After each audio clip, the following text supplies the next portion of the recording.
Основная тема еженедельного совещания правительства Ингушетии. Самое главное событие 2020 года – подготовка к голосованию по поправкам в Конституцию, которая пройдет с 25 июня по 1 июля. Всего в регионе будут функционировать 137 избирательных участков.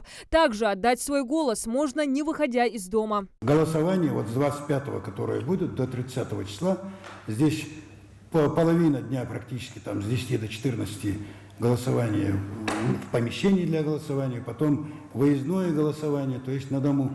И хотел бы здесь отметить, что в отличие от прежних наших выборов, не требуется какого-то подтверждения, обоснования, желания человека проголосовать на дому.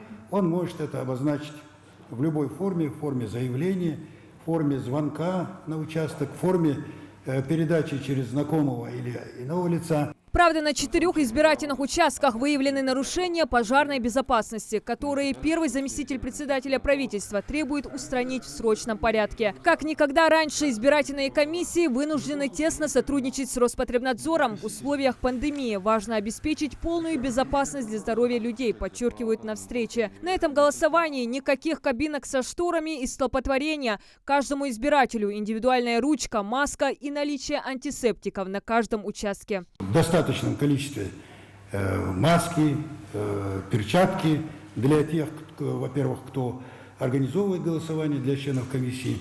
Здесь еще защитные экраны будут для членов комиссии.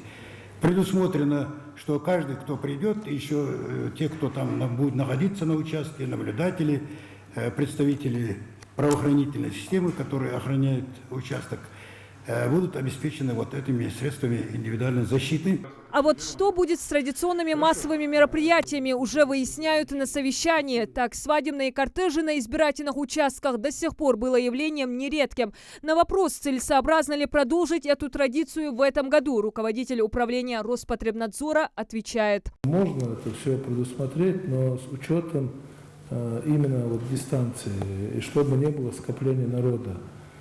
Вообще музыка, если будет играть праздничное настроение, это, конечно, понятно, но одно условие, вы же сами знаете, чтобы не было столпотворения и чтобы не было близких контактов. Вот это правило, оно железное, и эти правила надо соблюдать. Задачи избирательных комиссий в условиях пандемии возросли. Однако справиться с новыми функциями на голосовании им будут помогать представители всех министерств и ведомств республики. Они будут вместе с ними с 25 июня по 1 июля помогать решать организационные вопросы на избирательных участках. Просьба ко всем, кто закреплен за участками, чтобы вы выезжали на свои участки, смотрели, какие возникают вопросы по участкам, подключились к решению вопросов, которые могут возникать на участке, не мешая работе избирательной комиссии.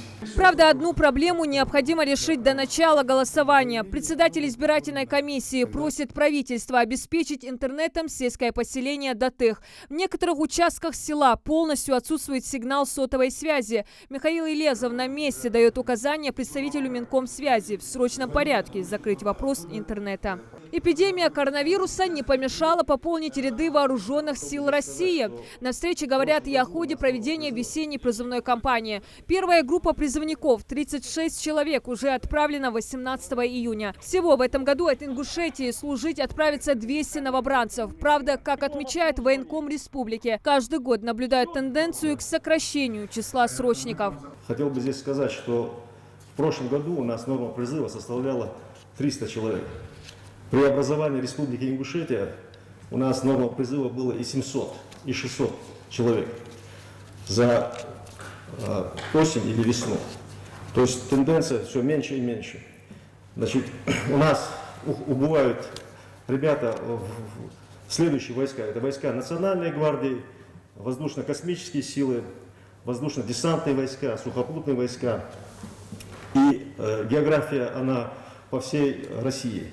С докладом на совещании выступают и представители Ингушского регионального отделения ДСААФ России. В ходе встречи информируют о деятельности организации. Всего ДСААФ 55 штатных сотрудников.